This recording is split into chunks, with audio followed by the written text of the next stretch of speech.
Waalaikumsalam warahmatullahi wabarakatuh. Bismillahirrahmanirrahim. Alhamdulillahirabbil alamin wa bihi nasta'in ala umurid dunya waddin. Wassalatu wassalamu ala asyrafil anbiya wal mursalin sayyidina wa maulana Muhammadin wa ala alihi wa ashabihi ajma'in wa la hawla wa la quwwata illa billahil aliyyil azim. Subhanaka la ilma lana illa ma 'allamtana innaka antal alimul hakim. Allahumma anfa'na bima 'allamtana wa 'allimna ma yanfa'una wa zidna ilma. Amin ya rabbal alamin. Amma ba'd. Bapak Ibu hadirin wal hadirat rahimakumullah. Alhamdulillah segala puji kita panjatkan kehadirat Allah Subhanahu wa taala atas segala nikmatnya. Salawat dan salam semoga senantiasa terlimpahkan kepada junjungan kita Nabi besar Muhammad Sallallahu Alaihi Wasallam, kepada keluarganya, sahabat-sahabatnya, dan para pengikutnya yang senantiasa mengikuti sunnah-sunnahnya sampai hari kiamat. Semoga kita semua, keluarga kita, anak keturunan kita diaku sebagai umat Nabi Muhammad Sallallahu Alaihi Wasallam dan nantinya akan mendapatkan syafaat dari beliau. Amin ya rabbal alamin. Bapak Ibu hadirin wal hadirat rahimakumullah. Alhamdulillah malam hari ini kita kembali diperkenankan oleh Allah Subhanahu wa taala untuk melanjutkan kajian kitab Riyadhus Shalihin. Malam hari ini adalah malam terakhir penutup tahun 2023. Semoga seluruh kebaikan kita diterima Allah Subhanahu wa taala dan seluruh kesalahan dan dosa-dosa kita diampuni oleh Allah Subhanahu wa taala. Itu harapan kita. Dosa kita diampuni, amal baik kita diterima. Itu yang kita harapkan. Bapak Ibu hadirin wal hadirat rahimakumullah. Insya Allah malam hari ini kita akan lanjutkan kajian kitab Riyadhus Shalihin, di mana pada malam hari ini kita sampai pada hadis yang ke-147.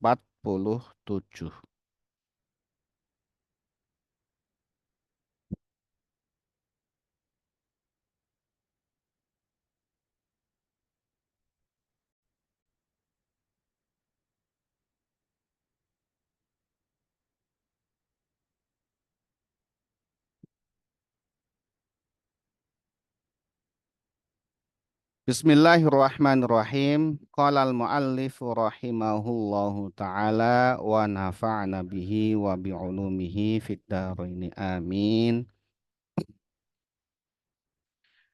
Wa an Aisyata radhiyallahu anha, dari sahabiyah Siti Aisyah radhiyallahu anha, semoga Allah meridhai Sayyidatina Aisyah. Ya, beliau meriwayatkan hadis sebanyak 2.210 hadis. 174 diantaranya adalah riwayat Bukhari dan Muslim, muttafaqun alaih. 64 diantaranya adalah riwayat Imam Bukhari tanpa Imam Muslim. Kemudian 68 diantaranya adalah riwayat Imam Muslim tanpa Imam Bukhari. Ya, sangat banyak sekali hadis-hadis dari Sayyidatina Aisyah. Dan banyak yang kemudian menjadi landasan hukum-hukum fikih. Ya. Anna Rasulullah sallallahu alaihi wasallam, bahwa sanya Rasulullah sallallahu alaihi wasallam qala, beliau bersabda, idza na'asa ahadukum, apabila salah satu di antara kalian itu mengantuk, wa huwa yusolli, dan dia dalam kondisi sholat, ya, dia sholat, nah, mengantuk, ya. Falyarqud, maka sebaiknya dia istirahat atau tidur, ya, karena ngantuk itu obatnya ya tidur, ya, maka dia tidur. Jadi di sini ya diartikan oleh para ulama, ya, bahwa ketika seorang itu sholat dan mengantuk, tanda mengantuk itu apa? Tanda mengantuk itu dia mendengar ada ucapan tapi dia nggak paham. Itu ngantuk, itu berarti ada selenting dia dengar ini tapi nggak paham. ya. Mungkin yang banyak mengalami ini adalah bapak-bapak yang ketika Jumatan itu khotib sedang khutbah itu ngantuk. Dia khutbah ini dengar tapi nggak paham apa yang disampaikan oleh khotib. Nah ini ngantuk dia.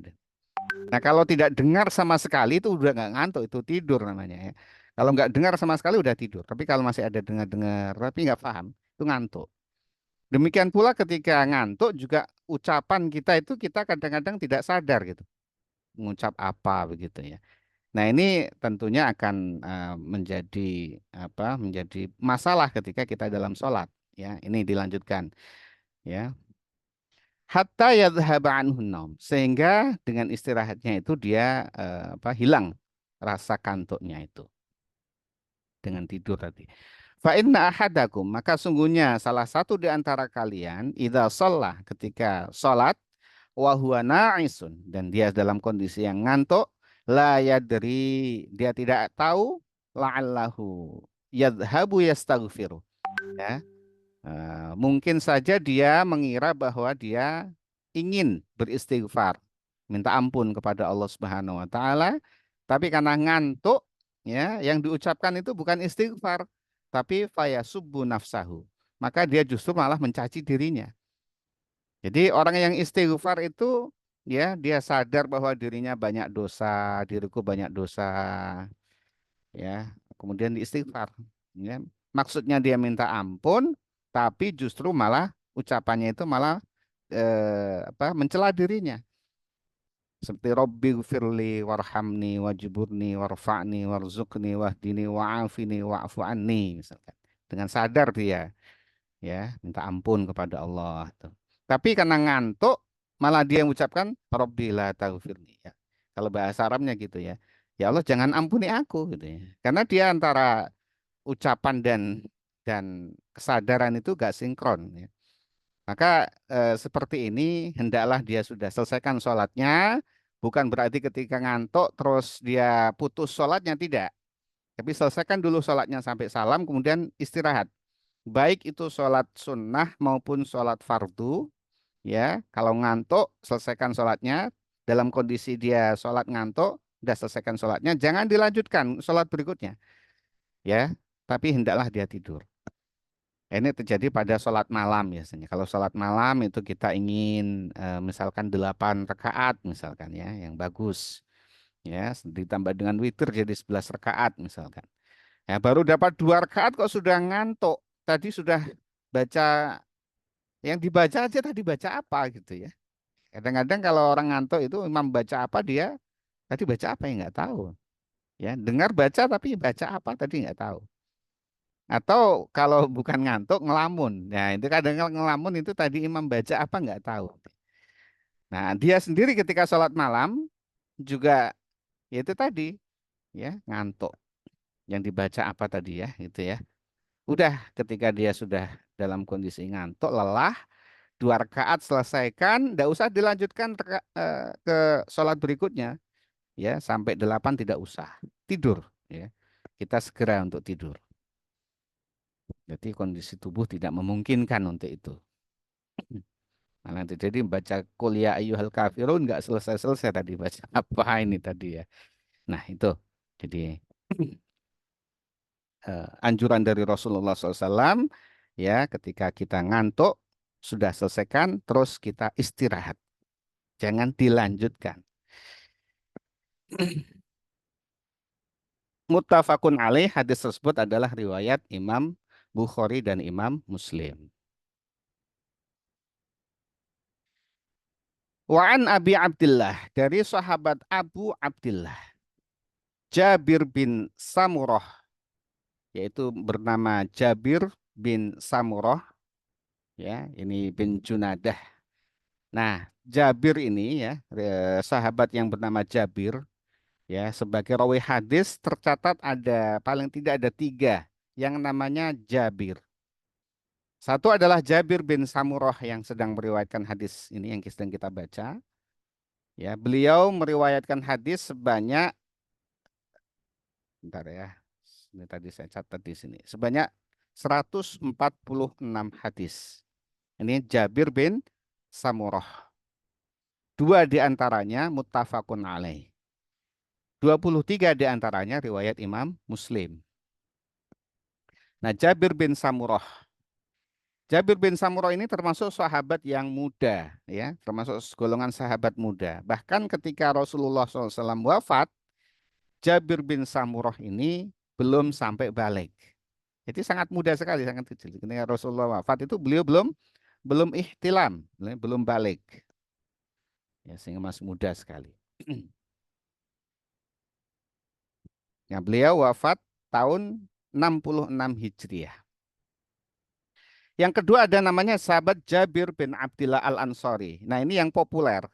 Yang sahabat Jabir yang populer itu yang bernama Jabir bin Abdillah Al-Ansari. Ini ya. Jadi kalau disebut Jabir saja, tidak ada binnya apa-apa, maka yang dimaksud adalah Jabir bin Abdillah. Tapi kalau disebut Jabir bin Samurah, ini berarti lain dari Jabir bin Abdillah. Nah, Jabir bin Abdillah Al-Ansari ini meriwayatkan hadis sebanyak 1.540 hadis. Ini, sahabat Jabir yang populer ini. Dan yang ketiga namanya Jabir bin Salim. Ya, Jabir bin Salim. Ini tidak banyak meriwayatkan hadis, hanya beberapa hadis saja yang beliau riwayatkan. Jadi ada 3 sahabat yang bernama Jabir yang tercatat meriwayatkan hadis. Yang sedang kita baca ini adalah Jabir bin Samurah dengan hadis sebanyak 146 hadis. Radhiyallahu anhu, semoga Allah meridhai radhiyallahu anhuma, semoga Allah meridhai keduanya, yaitu sahabat Jabir dan ayahnya yaitu Samurah. Kedua-duanya adalah sahabat Nabi Muhammad SAW. Yang Jabir ini sahabat muda, anaknya Samurah. Qala berkata sahabat Jabir, Jabir bin Samurah tadi, kuntu usalli ma'an Nabi sallallahu alaihi wasallam. Ya.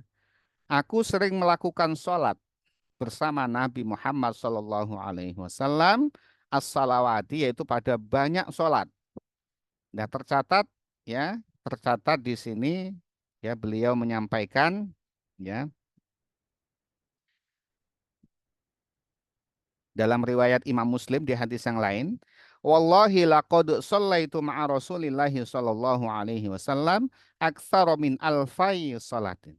Jadi demi Allah aku sholat bersama Rasulullah sallallahu alaihi wasallam, sholat jamaah maksudnya, itu lebih hitungannya lebih dari 2000 kali sholat gitu ya. 2000 kali sholat. Itu berarti setiap sholat itu beliau sholat terus itu bersama Nabi. Meskipun masih kecil ya, beliau sholat bersama Nabi. Beliau sampaikan sebanyak paling tidak 2000 sholat itu 2000 kali sholat jamaah bersama Nabi. Berarti paham ya tentang sifat sholatnya Nabi Muhammad Shallallahu Alaihi Wasallam. Fakanat sholatuhu qasdan. Ya. Sholatnya Nabi itu sedang-sedang saja. Tidak terlalu lama, tidak terlalu pendek. Tidak terlalu lama dalam arti gerakannya, juga tidak terlalu cepat dalam arti speed kecepatannya. Juga dalam arti waktu, durasi waktunya juga tidak terlalu lama dan juga tidak terlalu pendek. Kalau sholat berjamaah. Tapi kalau sholat malamnya Nabi jangan ditanya ya. Sholat malamnya Nabi sangat lama sekali ya. Sahabat tidak mampu mengikutinya ya.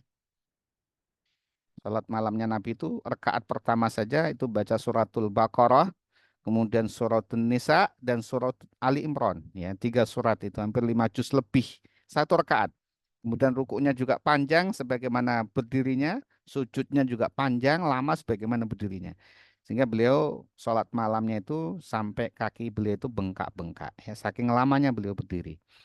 Tapi kalau sholat berjamaah bersama umat, itu beliau tidak lama. Tidak lama dan juga tidak pendek. Karena saking sayangnya Nabi Muhammad SAW kepada umatnya. Ya, beliau sayang kepada umatnya. Umat ini ya tidak semuanya muda, tidak semuanya sedang keluangan waktu. Barangkali ada yang buru-buru karena ada urusan, ya. Barangkali juga ada yang sudah sepuh sehingga tidak kuat lama berdiri dan sebagainya. Beliau paham semua karakteristik sahabatnya. Sehingga beliau dalam sholat berjamaah itu tidak lama tapi juga tidak pendek. Tidak membaca al-ikhlas terus tidak. Ya. Ini. Wa khutbatuhu qasdan, juga sebagaimana sholat beliau itu sedang-sedang saja, khutbah Jumat beliau juga sedang-sedang saja. Tidak lama dan tidak pendek. Tidak pendek, tidak terlalu pendek, dan juga tidak terlalu lama. Nah, maka kalau ada khotib yang khutbahnya lama sekali itu, ya, berarti belum banyak mengkaji tentang hadis-hadis Nabi ya, bagaimana sifat khutbahnya Nabi. Khutbah cerita ini, cerita itu, cerita sampai lama sekali.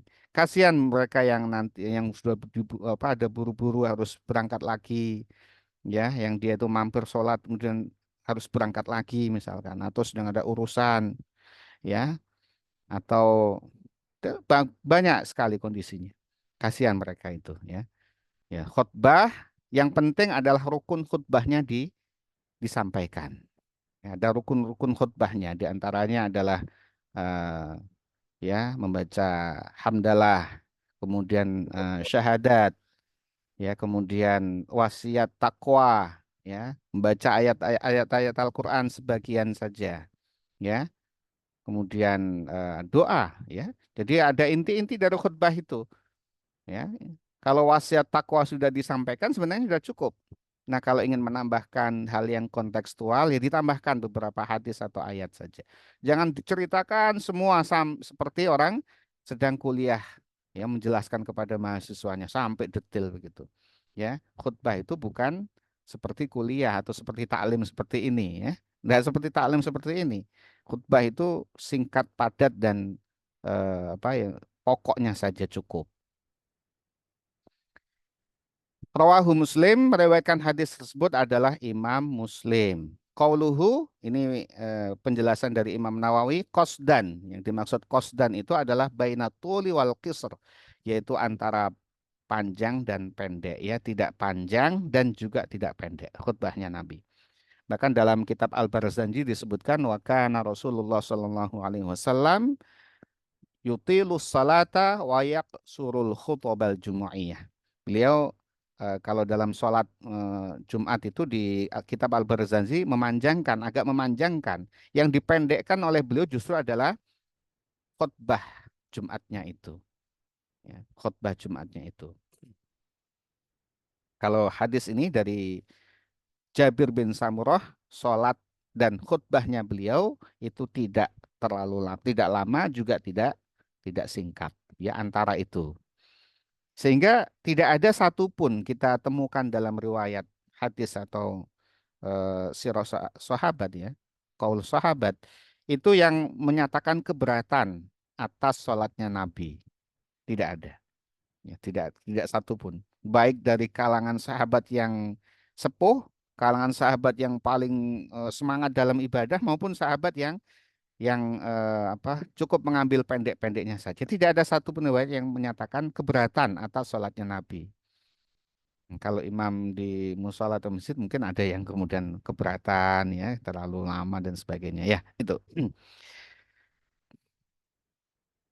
Kemudian berikutnya hadis yang ke-149. Wa an Abi Juhaifah, dari sahabat Abu Juhaifah, Wahb bin Abdullah, namanya adalah Wahab bin Abdullah. Nah, sahabat Abu Juhaifah ini memang tidak sering kita dengar ya. Beliau merupakan hadis ya. Beliau hanya 45 hadis ya dari Abu Juhaifah Wahab bin Abdullah ini. 45 hadis, dua diantaranya adalah riwayat Imam Bukhari Muslim muttafaq alaih. Kemudian dua dari Imam Bukhari tanpa Imam Muslim, berarti Imam Bukhari ada empat, dan tiga diantaranya adalah Imam Muslim tanpa Imam Bukhari, jadi Imam Muslim ada lima. Ya, dari lima Imam Muslim tadi dan empat Imam Bukhari tadi, dua diantaranya itu muttafaqun alaih. Nah, hadis yang sedang kita baca ini riwayat Imam Bukhari.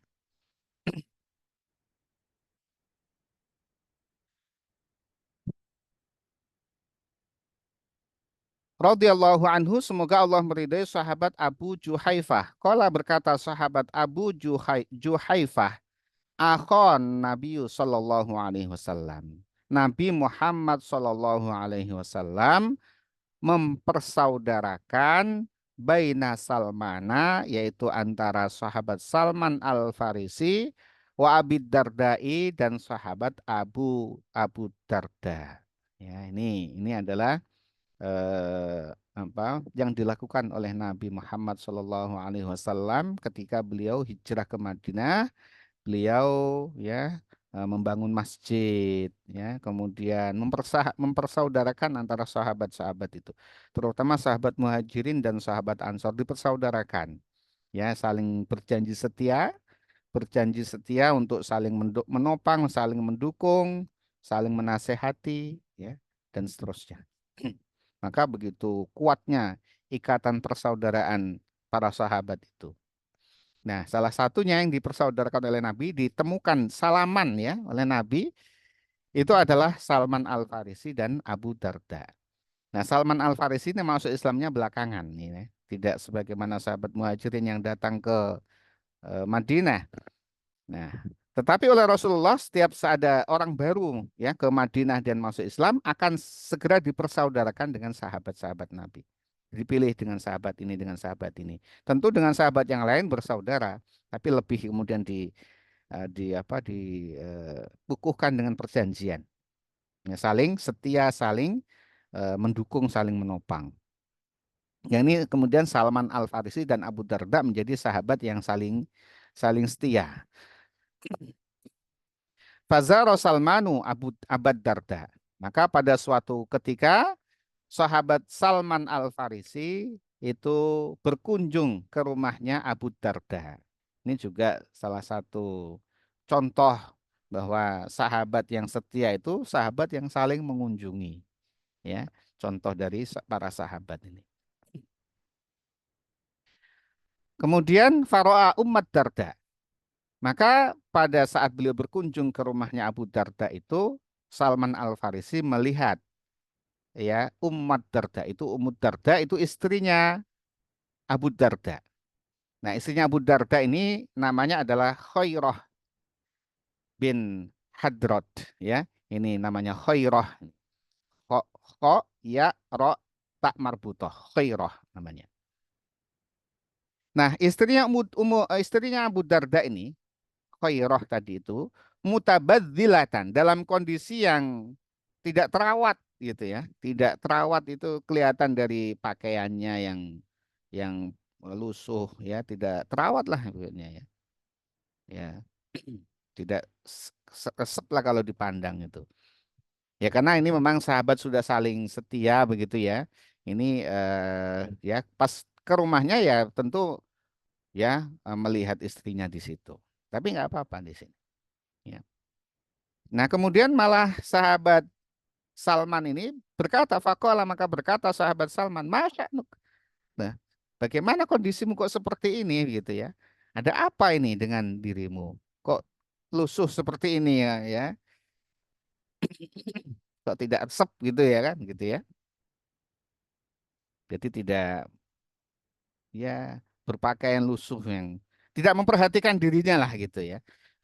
Qalat, maka menjawab Khairah tadi, istrinya Abu Darda tadi. Apa jawabannya? Aku ka Abu Darda, saudaramu itulah Abu Darda. Laisa lahu hajatun fid dunya. Itu sepertinya tidak butuh pada dunia lagi gitu.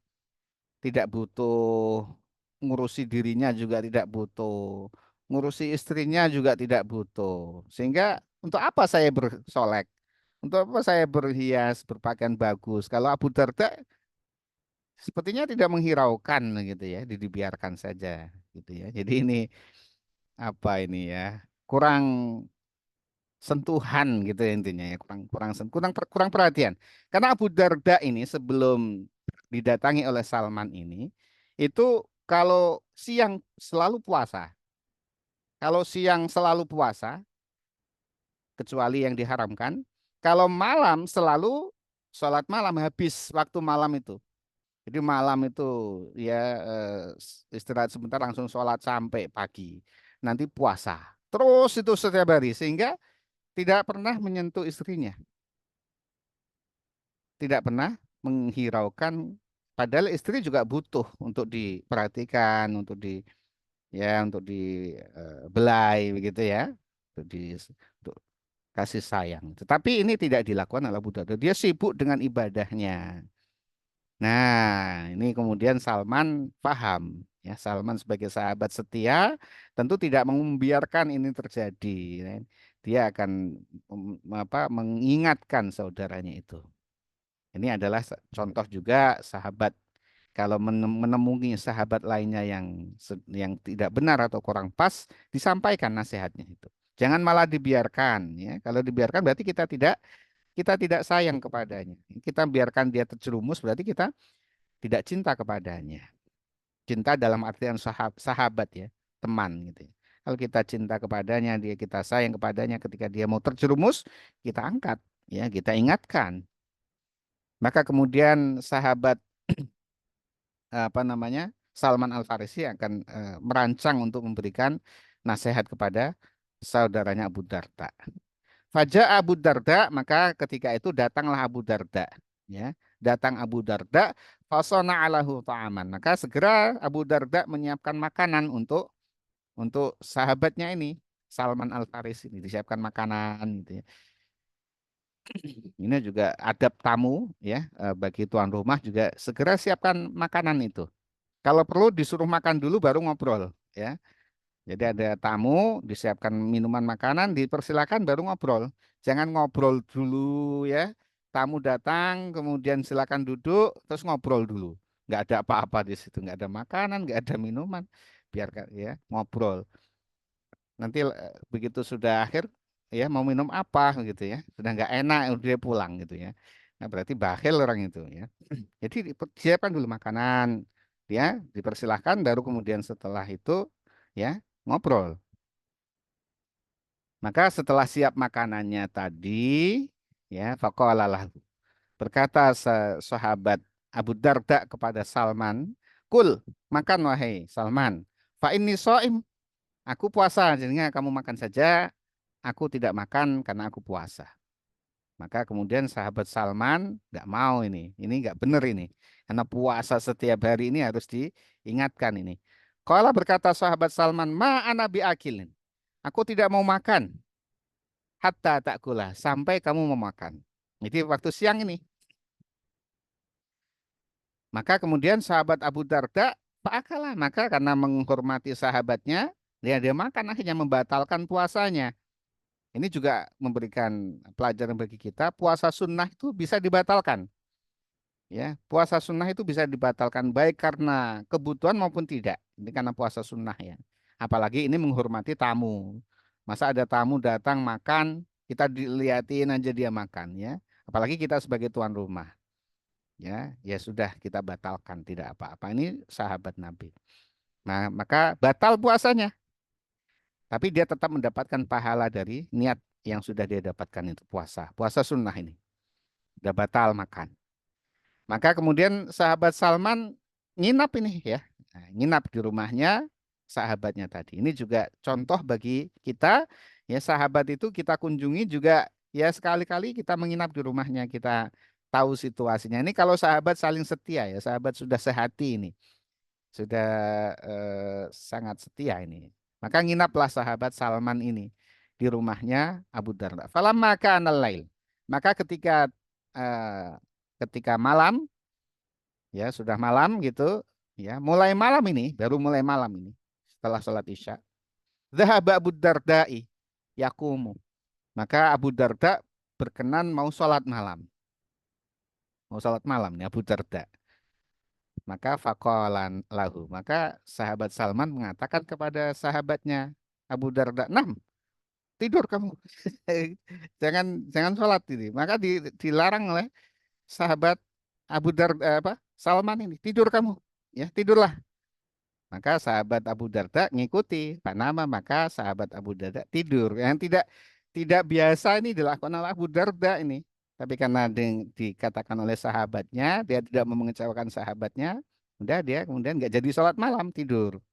Udah tidur. Nah, sahabat Salman ngawasi ini, tidur tapi ngawasi sebenarnya ini ya. Dalam riwayat yang lain itu Rasulullah menyampaikan sahabat Salman ini lebih afqah daripada sahabat Abu Darda, yang lebih pintar gitu ya. Panama, maka kemudian tidurlah Abu Darda. Kemudian setelah lewat beberapa saat, bangun lagi nih sahabat Abu Darda. Karena memang sudah panggilan jiwanya gitu. Summa zahaba yakumu. Maka kemudian dia bangun lagi dan mau sholat malam, di tengah malam. Faqala lahu, berkata sahabatnya Salman. Sahabat Salman berkata, "Nam, tidur lagi." Tidur lagi sahabat Abu Darda. Jadi gak jadi sholat itu. Sholat malam itu. Maka falam maka namin akhiril lail, maka setelah sampai pada penghujung malam, waktu sahur, kira-kira jam 3 begitu, qala Salman. Nah, ini saatnya salat malam ini. Nah, qala Salman, berkata sahabat Salman, kum al-an. Sekarang kita mari bangun. Bangunlah sekarang itu. Bangun sekarang itu. Dibangunkan fasallaya jami'an. Nah, ini ya kedua sahabat ini keduanya sholat berjamaah. Ini juga contoh bagi kita, sholat malam itu bisa dilaksanakan dengan cara berjamaah. Tapi jangan dijadikan setiap hari berjamaah, ya sekali-sekali itu berjamaah. Yang bagus adalah sholat malam sendirian di rumah kita, di dalam kamar kita sendirian, ya. Tapi sekali-kali boleh dilakukan secara berjamaah. Ya, berjamaah keduanya ini. Indah sekali ini ya. Persaudaraan kedua sahabat ini ya. Keduanya sedih sholat malam di penghujung akhir malam. Jadi sholat malamnya hanya di akhir malam saja, di waktu sahur. Maka kemudian fakola lahu Salman, setelah selesai sholat malam, ya, maka Salman Al-Farisi menasehati kepada sahabatnya Abu Darda. Apa kata Salman? Innali rabbika alaika haqqan.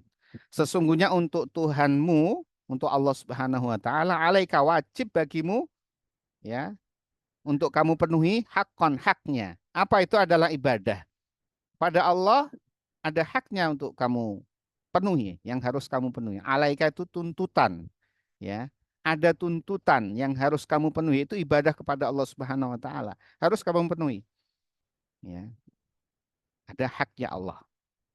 Itu berarti kita memperhatikan ibadah-ibadah kita, baik ibadah fardu maupun ibadah sunnah.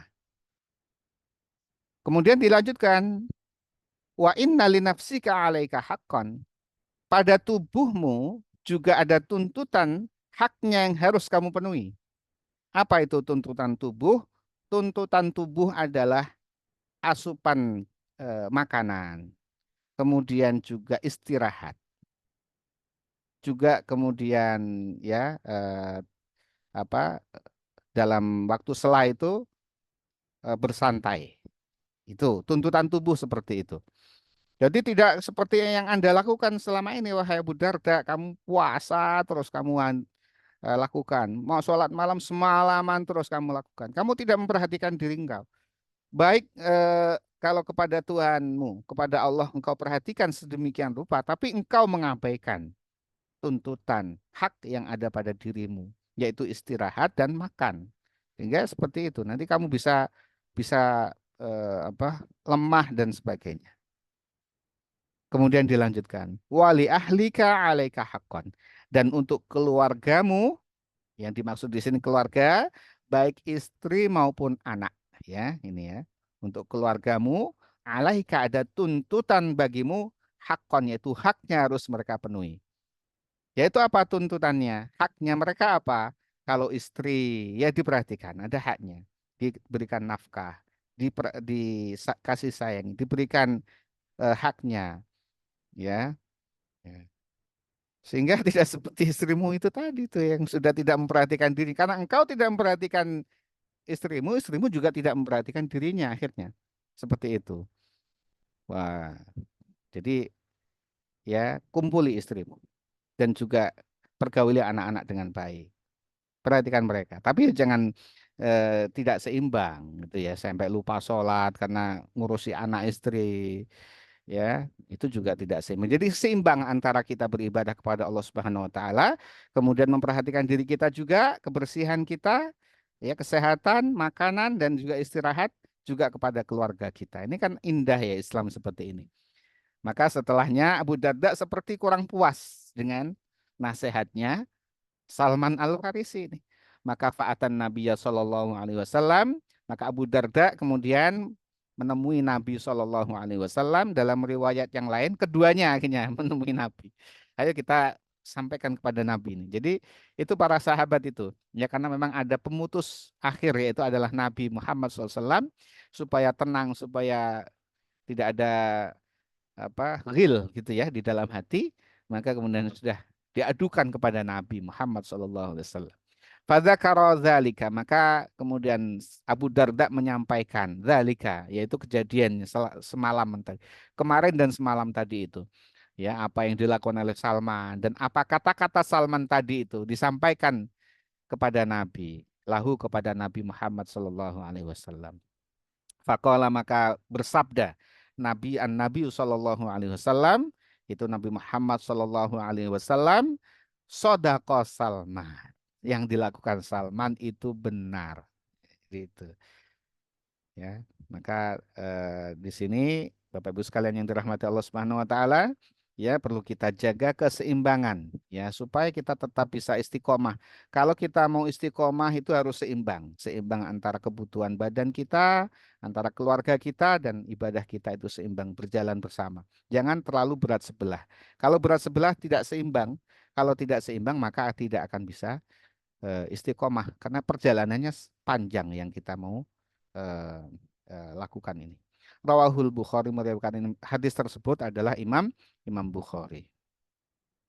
Bapak Ibu hadirin wal hadirin rahimakumullah, demikian pembacaan kitab Riyadhus Shalihin. Semoga kita, keluarga kita ya semuanya diberikan keselamatan oleh Allah Subhanahu wa taala, diberikan kesehatan, diberikan rezeki yang halal berkah, diberikan kemudahan atas segala urusan, ya, yang sakit disembuhkan, yang hutang, yang punya hutang dilunaskan, yang punya masalah diurai masalahnya dan diberikan jalan keluar. Setelah kita diistiqomahkan untuk senantiasa taat kepada Allah Subhanahu wa taala sampai kita dipanggil oleh Allah Subhanahu wa taala dalam kondisi yang husnul khotimah. Amin ya rabbal alamin. Ya Al-Fatihah. Rabbal Alamin. Auzubillahi minasyaitonirrajim.